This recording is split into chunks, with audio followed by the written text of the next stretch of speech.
I got a story to tell. We always have stories to tell, Bloom. Cecil, I think his name is Charlie Wilson, one of the founders of the Gap band, passed away. We got to drop a bomb on people today. Okay, I like that. Somewhere our friend Mark Harper is smiling because he loves that song.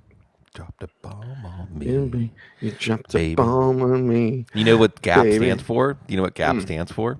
No. In Gap band, it's a reference to neighborhoods in Tulsa. Okay. It's a Okay. reference to. It's actually in honor, folks that have watched The Watchmen on the historic Greenwood neighborhood. That's the G. Okay. Archer, A. Pine.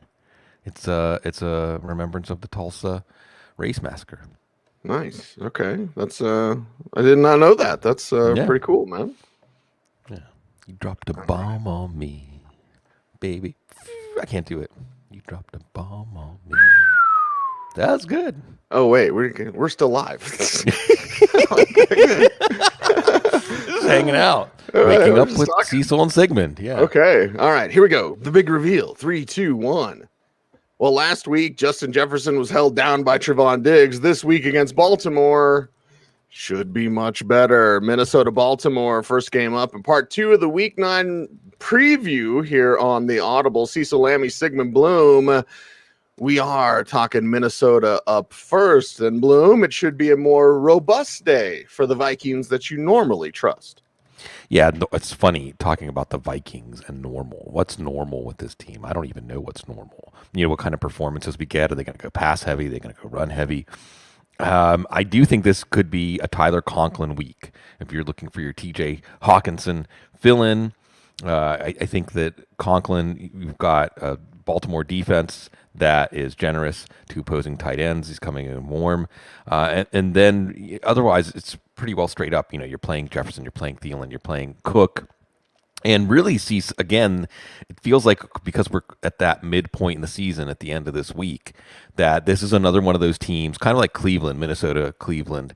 They need this win to stay afloat. They need this win to keep hope alive that there could be something in this season. And it's the Colts are another one where you look at some of the close losses they had, and it doesn't have to be this way, right? It doesn't have to be that already in week 9 we're feeling that urgency. And see, remember when we said, "Oh, the Vikings are just sleepwalking, and Mike Zimmer's going to get fired," and then all of a sudden the Vikings start to play well. Now we've circled kind of all the way back. I mean, you couldn't beat Cooper Rush. Yeah. So beating Baltimore coming off of a bye, yeah, that's a tall order. Yeah, beating Baltimore coming off a bye. And Lamar Jackson, actually talking to some Lamar Jackson fantasy GMs last night, out and about and doing fantasy football with Nick Ferguson. And they're kind of, greedy. Of course, fantasy GMs greedy. Like, can I get more from Lamar Jackson?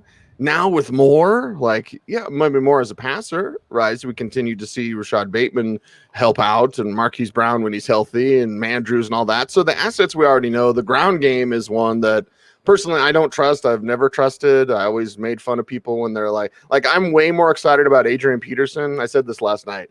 I'm way more excited about Adrian Peterson with the Titans than I ever was about insert old back here with the Ravens. I don't care if it's Bell. I don't care if it's Freeman. It didn't make a lot of sense to me why you wouldn't just use Tyson. But either way, let's talk about Baltimore in this one because it should be a pretty easy game. You wanted more from Lamar Jackson. I give you a Vikings matchup. Yeah, certainly he should be able to pick on that secondary. Although the big change here, Cease, I love this idea. I forget who started it. That here's some trade deadline acquisitions for you for the Ravens. Well, I mean, Sammy Watkins and Derek Wolfe may or may not be back this week, so not truly a trade deadline acquisition. How about Nick Boyle? Nick Boyle's pretty important. Yes. Very important for this running game. They're really excited to get him back. And this is a team that has already endured so many injuries. So to get Boyle back, and I'm not saying to play Devontae Freeman or Tyson Williams. Don't play Le'Veon Bell in any instance. Latavius Murray's not going to be back. But this could start to look like the running game that we've seen in the past from the Ravens with Boyle back out there, which could take some of the edge off of the ceiling, that passing ceiling, when the offense was running through Lamar Jackson's arm. Not that Lamar Jackson still is an elite fantasy quarterback. So Marquise Brown, you have to leave in. It still feels like one of the more underreported stories of the fantasy football beat that Marquise Brown has had a breakout season and then some. Mm-hmm. I mean, you're not even thinking about it. Mark Andrews, of course, and then with Sammy Watkins probably not back. We'll see. He didn't practice early in the week. Then maybe you would still go with Rashad Bateman as a what the heck flex. But again, if we see this as a balanced offense, or actually, balance in Baltimore until this year was more runs than passes. So we'll see what we get with Boyle back. But also, I think this is a Ravens team. Cease again. There's so many things that have happened. I mean, this season has just been incredible already. What did the Ravens start out with? 16 players on IR, right? Something like that. That's what they started with. Right, right. And now they're coming out of their bye, and they're feeling like, hey, we're feeling good. We made it. Yeah, exactly. So, again, teams in different places, and giving some love to the Ravens, whose offense should be even better this week. We're giving some love to the LA Chargers. Why? Because they're going to play Philadelphia. So, okay, if that's the case, then you've got Chargers side of things and Austin Eckler things. People with Mike Williams are like, Now, instead of being that automatic start, again, Windows, Bloom. There was a window when you were like, I got Mike Williams, screw you. Right? League winner. You were bragging to everyone, and everyone was lamenting that they did not get Mike Williams, and you got him, and you were, it's an old-fashioned saying, so I guess I could say it. You were the cock of the walk, right? Sure. Talking about chicken. You're the cock of nothing, sir. Right. So, sorry, Joe. Nah, no. Joe has chickens, right? Anyway, yeah. You were that guy. I got Mike Williams, and now you're like, should I start Mike Williams? Right. But it's Philadelphia. So you're like, hell yeah, I'm going to start Mike Williams. I'm going to start all my Chargers this week. Yeah, I think by framing the Mike Williams discussion there as part of this game, we're at that point with Mike Williams. I think 3 out of the last 4 weeks have been duds. Now, granted, when it's not a dud, he's a week winner for you. It's amazing. So it makes it difficult to put him on your bench. But if this is another dud, then we're probably putting him on your bench. And isn't it interesting that Justin Herbert is in a slump, just as Mike Williams is in a slump? Now, maybe we give them a little bit of a pass for last week. Bill Belichick just has Herbert's number, at least early in his career. You're probably still going to go with Herbert, but we're watching this because this is that crabs in a bucket AFC. The Chargers at one point were thinking they're one of the best teams in the AFC, and the last 2 games, they have not looked like it, especially against the Ravens when they got thumped. So, again, it's pretty straightforward here. Austin Eckler's going to be in your lineup. Allen's going to be in your lineup. Jared Cook, an interesting play here. Philadelphia gives up a lot to tight ends, or maybe Donald Parham if you have to dig really deep. But like you said, Cease, you should expect the Chargers to have a get-right game on offense. No problem. Now, Philadelphia is coming in with that big win over the Lions. Was that just the Lions, or is the Chargers defense also going to continue to let them down? Yeah, is it going to let them down? And, what are they going to do? Every single week, I rack my brain, which maybe isn't that difficult, about Jalen Hurts, because I'm like, there's something. It's not like Tua. Like Tua, I see more from, certainly as a passer, because Hurts isn't good as a passer. But, there's something more there with Hurts. He's just never utilized the right way, and then all of a sudden they're plunging in with Jordan Howard. Right. I know I debated with Nick. Nick was very upset with me last night, because he was big on Jordan Howard. And I'm like, yeah, he had 2 touchdowns. What's he going to have, 2 the rest of the year? You want to guess? You want to guess when that's going to happen? No. So the Eagle side, Bloom, it's full of questions. Yes. It's full of questions that I don't know if there's not clear answers for sure. But for me personally, this is the type of situation that I largely avoid. I'm not going to invest in the Philadelphia backfield. It's been hoser. I was watching something about Rick Moranis. What happened to Rick Moranis, man? Brew. Yeah. So, wow. Hosers. What's up, Hosers? You've been hosed by this backfield. Steamroller. So, no more, Bloom. I just want to talk about Strange Brew for the rest of the show. I want to make sure that the kids know about Strange Brew because I don't know if they know about it. Oh, man. It's Strange Brew, right? That's Philadelphia's offense. Jalen Hurts is a good fantasy play except when Philadelphia scores 44 points. I don't know. Huh? So, and the other thing here, Cease, is, and going back to your being puzzled about Jalen Hurts, other than the fantasy correlations, that the worse the team does, the better he does. They're just not embracing him. Yeah. Why Yeah. what's so intriguing? And I have this dream. I have a dream, Cecil, that Jalen Hurts will get traded to the Steelers, and the Steelers will embrace him because of how much Mike Tomlin is talking about wanting a mobile quarterback. So they're not embracing him. They're not meeting him halfway. And that then, when we project this game, we'll see what Nick Sirianni does. But you just run at the Chargers. You just run at the Chargers. And for the Eagles, it's great. And again, folks, terrific on the couch this week with Eric Stoner. But one of the things that we came up with talking about, especially talking about the Chiefs, right? The Chiefs are maybe should embrace longer drives to keep their defense off the field, right? You protect your. I compare it to a boxer that has a broken rib and can't use one of their punches, one of their fists, because they have to protect themselves. Likewise, if you're the Eagles, the more you run the ball, you're running at the Chargers' weakness, and you're keeping Justin Herbert on the sidelines, right? Isn't this perfect? This is like the Cardinals when Kyler Murray's healthy. Just run on them so you keep Kyler Murray on the sidelines. So it could be actually a Jordan Howard week. I'm not, deep what the heck flex. We're talking DFS stuff, Boston Scott. Maybe, but then again, would they embrace Jalen Hurts as the key pivot of a running-based attack? I don't know. It's very difficult to project this. I know this. You're probably still going to play Hurts just because it ends up working out. You just hope that Justin Herbert comes out of his slump to force Hurts to throw more and run more and have that game script where they can't be tight with the offense. The one target we would trust at this point is Dallas Goedert, because he looked like he was on the same page with Hurts last week, and it's tight end. It's a low bar. So fascinating game here is the Eagles. This is still part of the rebuilding plan this year. The Chargers, had this turnaround going a little bit early, so I wouldn't be shocked to see Philadelphia steal this one from the Chargers if Herbert can't get it going. Lots of layers, lots of questions. Lots of layers and lots of questions. That sounds like our next game. It's Packers and it's Chiefs. Now it's Packers without Aaron Rodgers, and Rodgers may be gone for 2 weeks, but at least we know it is this week. So it is Packers with Jordan Love, and Jordan Love becomes a streaming option for you for sure.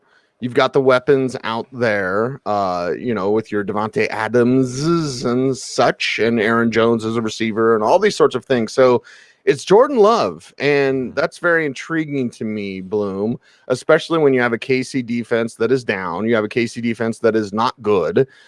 You have a KC offense that is struggling to put up points. So it's, maybe that works against Love because you wouldn't mind seeing some points and go into fast break mode and have him score points. But for people saying this will be disaster for the Packers, it's not going to be as good as when they have Aaron Rodgers, of course. But Jordan Love, this one's very fascinating to me. This is one of get your popcorn games, or I just want to watch and I want to study Jordan Love because he'll be their quarterback next year. For everyone saying like, oh, Rodgers is having so much fun, why would he ever want to leave? I mean, he's just done. He's done, and he's having fun now because he's playing.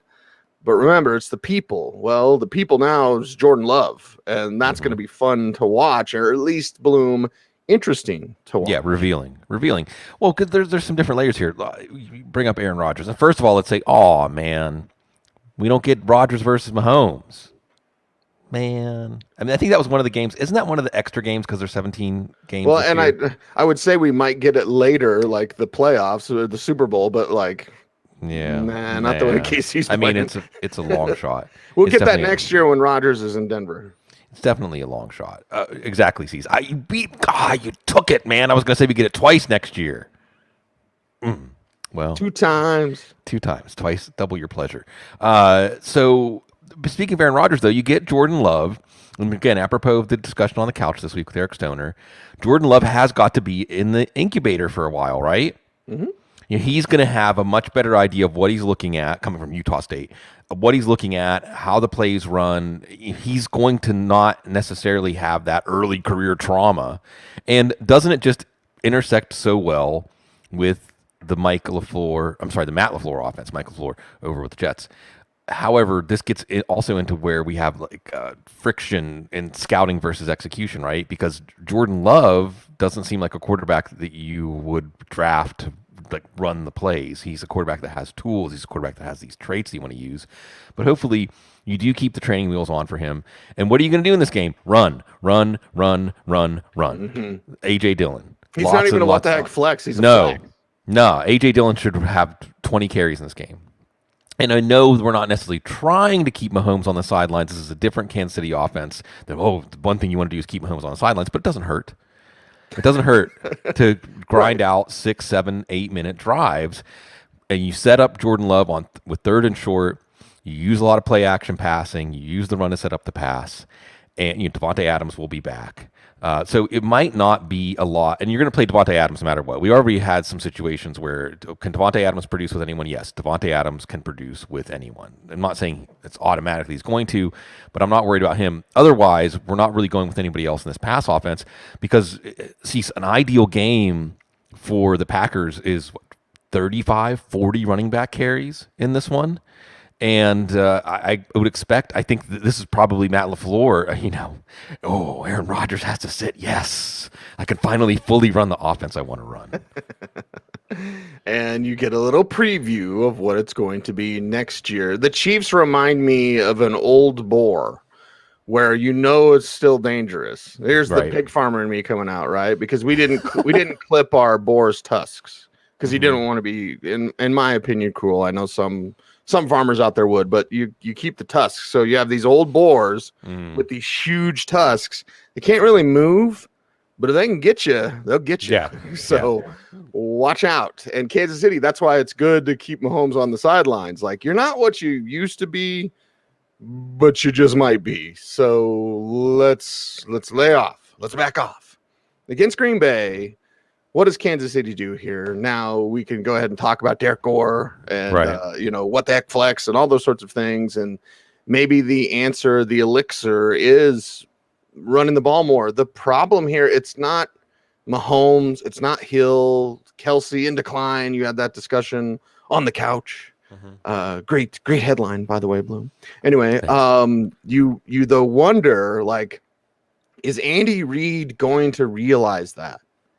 Because we saw this with Philadelphia. Okay, and God bless him. He is a Super Bowl winning coach, and he's the greatest of all time, or whatever I have to say. But the problem is with Andy Reid being like, "What, run the ball?" Like, no, maybe now would be the time. I just don't think Andy Reid will do that. Yeah, that's the thing, right? And again, there's a lot of things in harmony here, right? Patrick Graham and the Giants, I believe. Look, the Giants took the Chiefs, and even though it's a weakened Chiefs team, to the brink in Kansas City in a primetime game. So success, that's a successful outcome. I mean, it's not a W, but it's a sign of where the Giants are at. But some of it is this way of handling Patrick Mahomes that actually should embrace with what Kansas City should want to do. Anyway, again, long drives, keep the defense on the sidelines. And what you do is, like you said, run the ball and take what's there on the short passing game. We saw that last week with Tyreek Hill. So what Green Bay should do is try to play, 2 high safeties. Again, okay, Patrick Mahomes, if you want to do your hero ball and try to make things happen downfield, we'll take our chances. We want to induce you to run. We want to induce you to throw the ball short to Tyreek Hill, to Travis Kelce, and to Mecole Hardman. And Mecole Hardman's interesting because, again, as Eric Stoner brought up, using Mecole Hardman as a Deebo Samuel type to stretch the field horizontally, get his speed and play that way, and create some tactical advantages. But again, nickel and dime the defense to death. And all of a sudden, Cease, when you look at these talents they have, it wasn't working, right? When Patrick Mahomes is trying to score 21 points on every play, it's not working. Right. But if you're nickel and diming death by 1,000 paper cuts, well, the other thing is a paper cut, a Tyreek Hill or a Travis Kelce or a Mecole Hardman paper cut can easily turn into a big stab wound quickly because of their run after catch ability, right? So that also, this all intersects well. But like you said, will Andy Reid accept it? Will he just accept it that this is the better mode for your offense because of what it does for your defense? So we'll see. But Derek Gore, Darrell Williams, especially because Darrell Williams is, again, the short passing. Darrell Williams, very active in the passing game last week. So Darrell Williams, especially in PPR, or what the heck flex or more. Derek Gore, a flex play. You're looking for the Travis Kelce bounce back. You potentially the momentum for McCole Hardman in a role that maybe suits him better, right? Because what has been the problem with Hardman? It's consistency. It's route running. It's assignment football. But if you're just leveraging his speed to get to the edge or getting the ball in his hands on quick screens and things like that, well, he can't mess that up. I say that, and he's going to find a way to mess it up. So, fascinating. See, again, fascinating is we have Green Bay, because of something unfortunate for the team with Aaron Rodgers on the Koof list, now gets to embrace the identity they probably want to have all along, where Kansas City, the football gods in the universe, is saying, do this. This is going to work. Yes. Will you accept it? Fascinating stuff. It'd almost be like what happened to Atlanta when they went across the pond. And it's like, you have to use Kyle Pitts now. Okay. Right. And then it was awesome. Right. So maybe. And then imagine, I should have put this on the Packers side. Imagine the pressure on LaFleur from the front office. Because they're moving on from Rodgers next year. Right. So imagine that pressure, like, you better get this right. Yeah. Because we want to look good. Because all Love needs, let's say it's just one game absence for Rodgers. All Love needs is that one game to be like, remember when we beat Kansas City? And in Kansas City. Pat Mahomes in Kansas City? Like I said, fascinating. Fascinating abounds when it's Arizona and San Francisco. Throw out the records, right? This is one of those games where you just throw out the records. It does not matter. It doesn't matter. It does matter if Kyler Murray's going to practice. Or actually, I guess I should say it doesn't, because Cliff Kingsbury said yesterday. Right, he may not play. He may not practice, and he'll still play. And he'll still play. So, okay, Arizona side, and you've got your usual assets, your Arizona tools ready to go. Where's my Chase Edmonds? Where's my James Conner as a flex play? Because he'll plunge it in from the one like he always does. James Conner has turned into a slimmer Jerome Bettis. Remember Bettis at the end of his career, when Willie Parker would do all the work, and then Bettis would get like 3 carries, 2 yards, 2 touchdowns. That's kind of a James Conner stat line now. So Arizona, we already know the names. Nothing's going to surprise us here. So let's talk about it. And it all depends on if Kyler's healthy, which we don't really know. Yeah, this could be ugly, actually. So Kyler Murray is probably going to play. I mean, Cliff is saying he can play without practicing. He's preparing us that Kyler Murray is going to play. And it's Colt McCoy if it's not Kyler. So we can kind of do a similar analysis, right? If it's a banged up Kyler Murray or a healthy Colt McCoy, this is not going to be an exciting offense. Partially because DeAndre Hopkins, he'll probably play. He'll probably be in your lineup. It's just difficult to put DeAndre Hopkins on your bench if he's active, but you don't have high expectations for him. AJ Green on the Koof list. So that does bring Rondale Moore into potentially the, what the heck flex, Christian Kirk, what the heck flex, maybe a little bit more. But Cease, doesn't this just strike you as a 13-10 kind of game? This is it could, yeah. I mean, I would not expect fantasy overachievers, at least on the Arizona side, because we saw last year when Kyler Murray was hurt and playing, he's going to gnash his teeth and play through whatever is going on, but it's going to affect the offense. It's going to affect his numbers.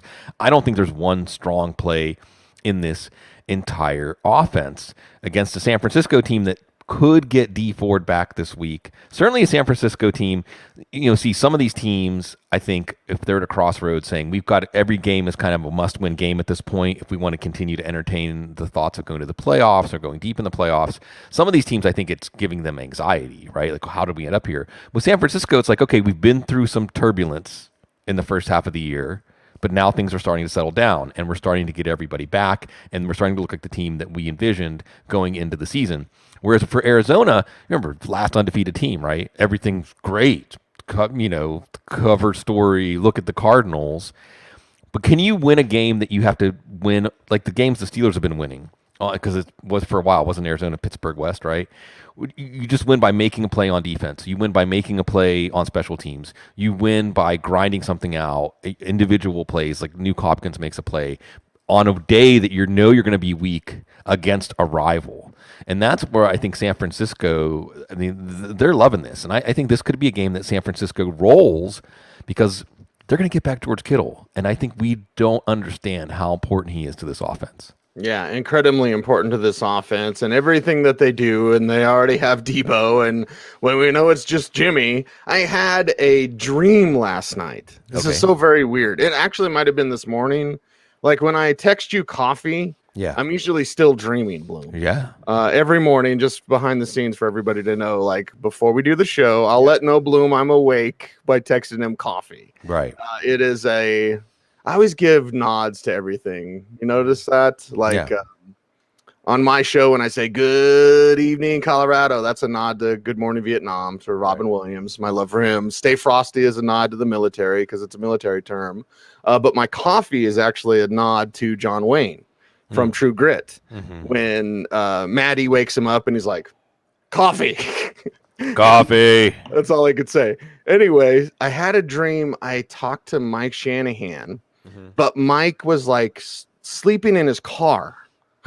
So I knew it was his car. So I tapped on the window. I was like, hey, Mike, I don't mean to disturb you, but can Trey Lance start playing? Like, what about this? And so I was telling Mike about design plays, and Mike Shanahan was sleeping in his car. It was bizarre. Absolutely bizarre. So, Bloom, this is truly on the couch. Yeah, right. You tell me what me finding Mike Shanahan sleeping in his car and then knocking on his window and then talking to him about, can Trey Lance please start? What the hell does that mean? But onto the reality from the dream. Reality is Jeff Wilson's back. Reality, we don't know if he's going to play yet, but just watch that in the backfield. Reality is George Kittle's back, and that's big for everybody. Debo, maybe Ayuk. Is Ayuk climbing up from like, I forgot to take him out of my lineup flex to actual what the heck flex now? Is he that? Like Debo's always in, right? Eli Mitchell's in. But these 49ers, they could be different because of Kittle. Yeah, because in this offense is coming together. Jimmy Garoppolo, remember, last week really asserted himself. See, I can't remember the last time we were talking about the 49ers and we felt like Garoppolo was trending up, right? It's coming, at least happening this week. Your dream, let's do some dream interpretation. I think that Mike Shanahan was in his car because, well, there's not a place for Mike Shanahan in the football world anymore, right? Yeah, that's true. So he's unhoused when it comes to football. But in our hearts, he always has a place, including, giving us insight. And that's why you immediately, when you saw him, you're like, no, you're still relevant to us, Mike Shanahan. You'll always be relevant to us. But San Francisco, very relevant. And see, this is a team that if they can get to the playoffs with a healthy Jimmy Garoppolo, NFC's wide open, especially if their defense is getting healthier, because you bring back Kittle. And like, okay, for fantasy purposes, what's kind of sad about this game is you add Kittle, you're still going to keep playing Deebo Samuel. He's been amazing. That's another under-the-radar story. Deebo Samuel has been basically a league winner with his production this year. But if Brandon Ayuk is back to getting starter snaps, starter targets, and George Kittle is back, and Kittle's in your lineup as long as he's active, Ayuk a little bit tougher. But here's the other thing. You want to run on Arizona, which, again, Kyle Shanahan is happy to do. You want to run on Arizona. And that's Elijah Mitchell. I'm going to make that into one word. Elijah Mitchell. Yeah. Damn me Amendola. So let's watch Mitchell's practice report. I would hope he's going to play. He's got a rib issue. If not, maybe this could be a Trey Sermon week. And it's so funny, Cecil. I think you've introduced something new, right? There's the what the heck flex. And then there's the they might make you look smart for accidentally leaving them in your lineup play, right? And I'm not saying Trey Sermon would have been in your lineup last week, so I don't know how you'd leave him in your lineup. But let's see, because I don't think Jeff Wilson's back at practice, but I think this is going to be a couple of weeks ramp up for him. JaMychal Hasty's more of a passing down back at this point. So we're going to watch this. But I think that this could be a game where the 49ers really come together. And next week, Cease, we're talking about, hey, the 49ers never really went away. They just didn't have everything in alignment. Most importantly, George Kittle. Remember, Kittle was injured in week one. I don't know if he had the injury in week one, but I know that the injury goes back to week one. So he may even had it before the season. So this could be the first week we really get to see a fully functioning, because Jimmy Garoppolo is healthy. Jimmy Garoppolo is confident. Brandon Ayuk is out of the doghouse, right? Everything's coming together. And Arizona, and see, I hate to say this for the Arizona fans out there because they just had to lived through what happened to them as Phoenix Suns fans with the Milwaukee Bucks. That's basketball, by the way, Cease. Suns in 4. I know that.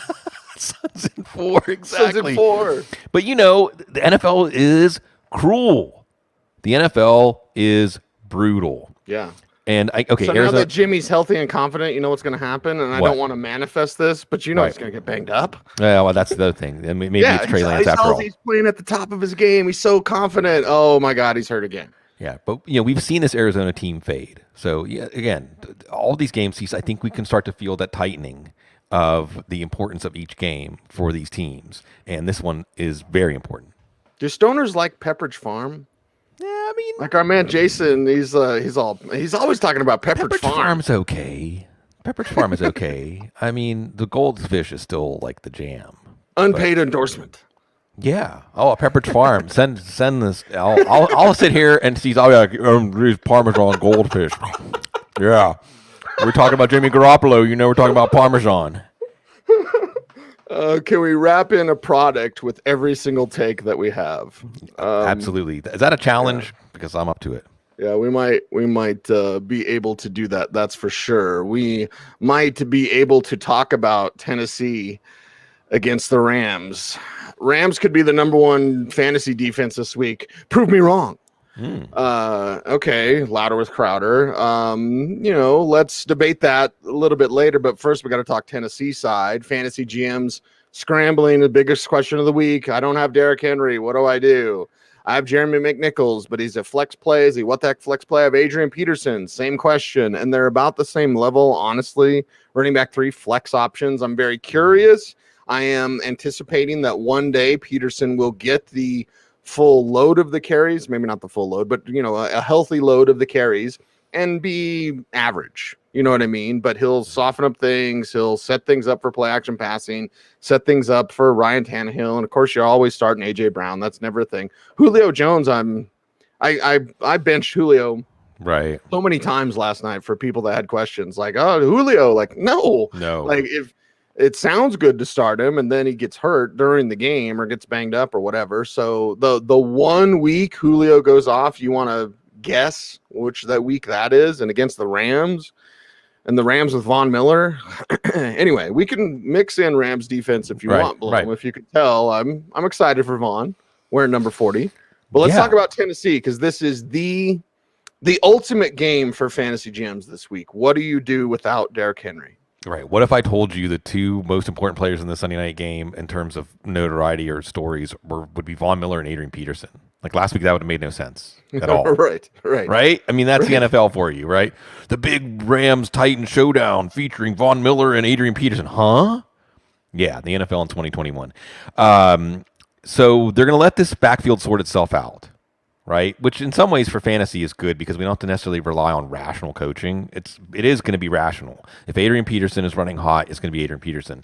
I think if they have to pass more, it's going to be Jeremy McNichols. And don't forget Dante Foreman. Do not forget him. I'm actually surprised in hindsight that he wasn't on the roster to begin with. But they bring him back in. They know what he can do. He knows this offense. And he, again, has that power.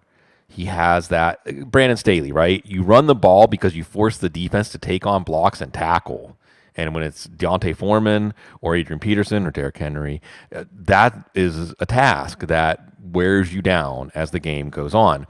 So Peterson with tech flex, McNichols with tech flex, we'll watch Foreman. It's A.J. Brown. I won't be surprised if A.J. Brown has, well, I shouldn't say that. From the Rams' point of view, do you have Jalen Ramsey just follow A.J. Brown around? And what happens there? We're not going to bench A.J. Brown because of this. But you even have more capabilities now with Von Miller to take advantage of the pieces that you have in this Rams defense. And then it comes back to Ryan Tannehill. And whether it's Ryan Tannehill, Cease, or the Titans, or Mike Vrabel, this is a team that is almost comfortable in a struggle, right? It seems like it just defines this team. They're always struggling against something.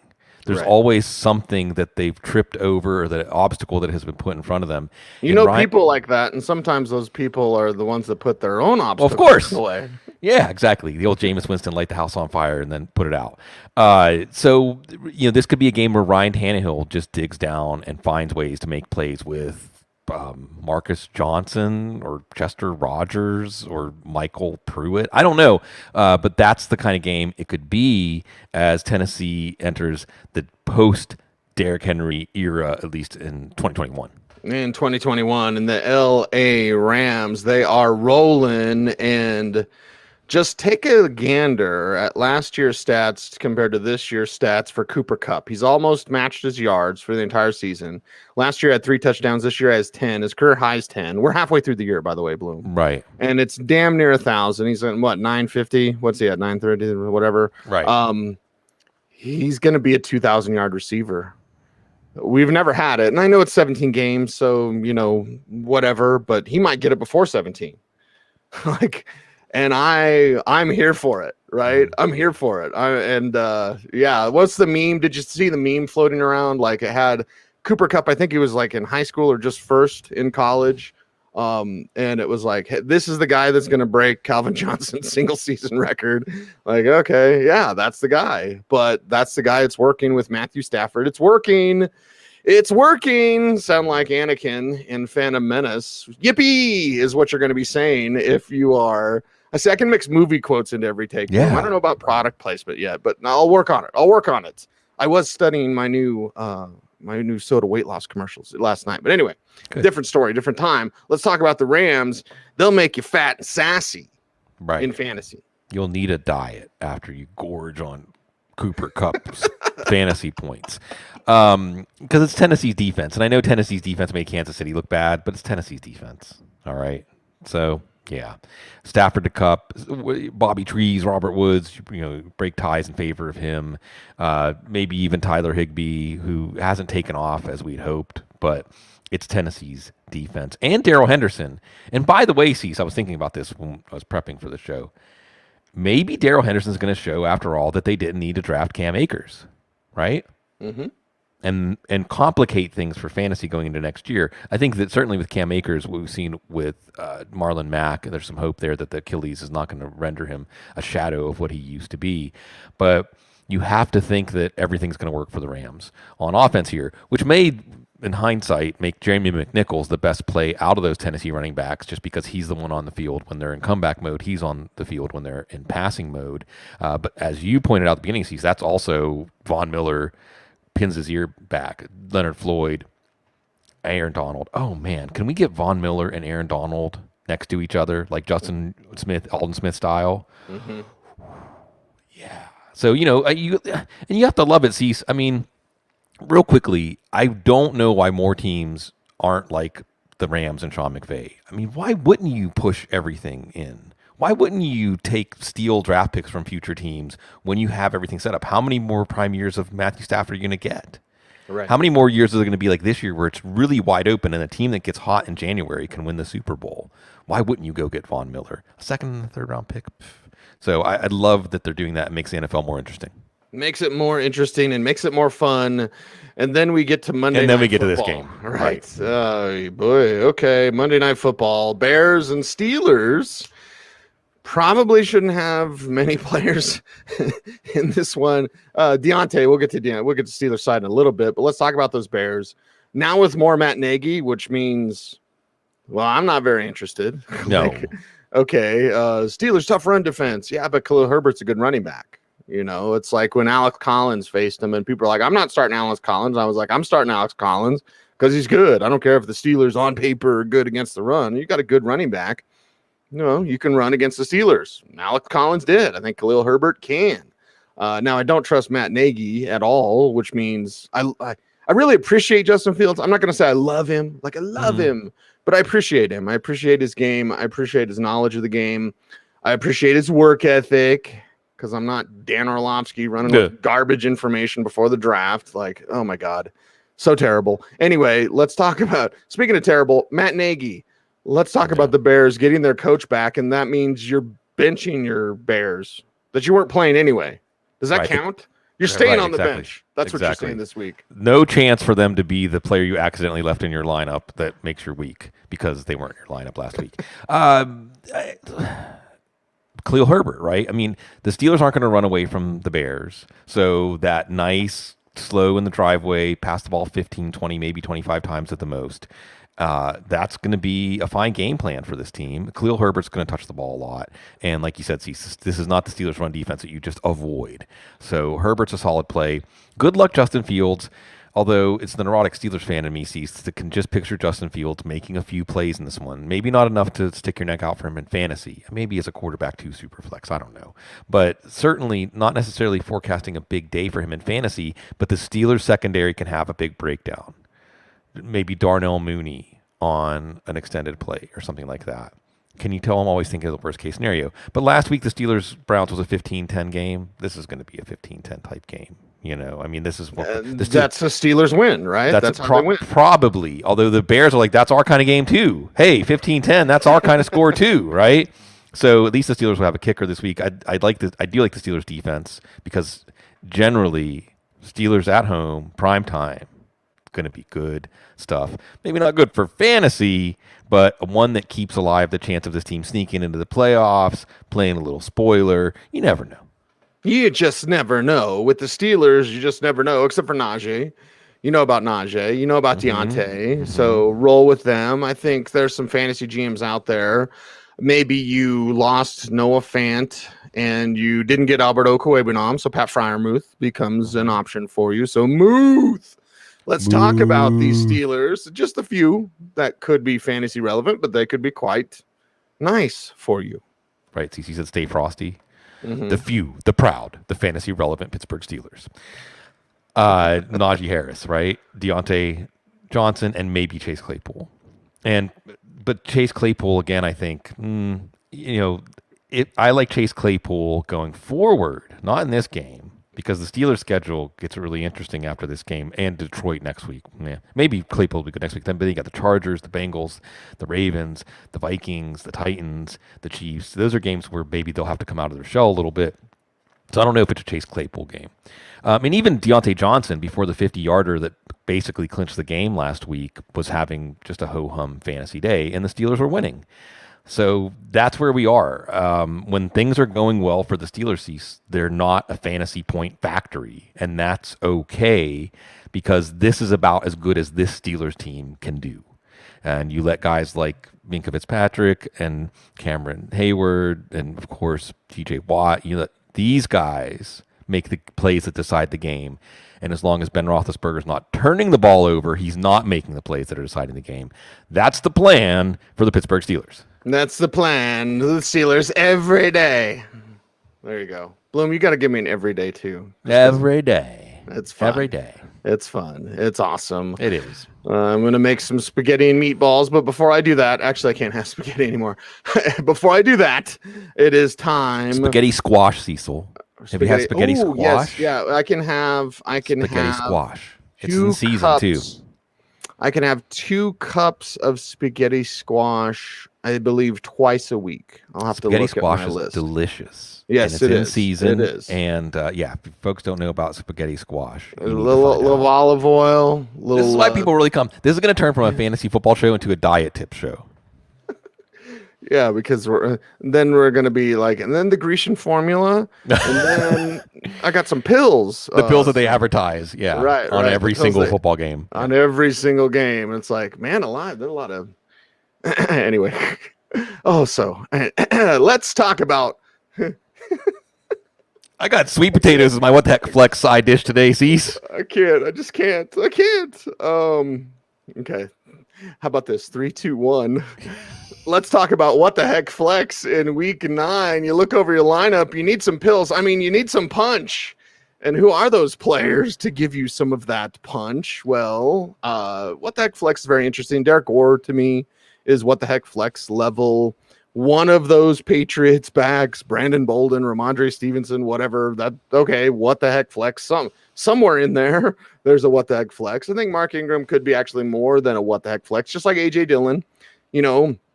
He's more of a flex, and I feel more confident in Dillon, certainly, than a what the heck flex, throw it against the wall and see what sticks type of thing. What the heck flex for Rondell Moore. We talked about that. I rarely praise McCole Hardman, but he's in my what the heck flex levels this week in that matchup against Green Bay. We'll see if that happens. We didn't bring him up. Actually, we didn't even utter his name until now, talking about Monday Night Football, but Allen Robinson is what the heck flex. Maybe you picked him up on waivers because someone else dumped him. So now he's your what the heck flex. So there you go. That's a possibility there. Another Moore, this time Elijah Moore, Thursday night. Yeah, we'll see if that's what the heck flex. But Bloom, you look over your lineup, you need some of that punch. Who are some of your week 9 what the heck flexes? Yeah, some good overlap here. Things are starting to converge. We're getting triangulation on a lot of these players' situation. Ty Johnson tonight. It seems like passing to the running backs is working well for Mike White. Why not tonight? Zach Moss, I don't know if he's really a what the heck flex. He's set up for lots of second half garbage time work against Jacksonville. Talked about Adrian Peterson and Jeremy McNichols. McNichols more of a PPR play. Peterson more of a, I believe in Santa Claus play. A.J. Dillon we talked about. Derek Gore, that's another good one. Last one I'll toss out there is Mark Ingram. And remember, folks, Mark Ingram gives the Saints the ability to have Alvin Kamara basically be the number 1 receiver. And it's Atlanta. I wouldn't be surprised if Ingram scores 2 or 3 touchdowns in this one.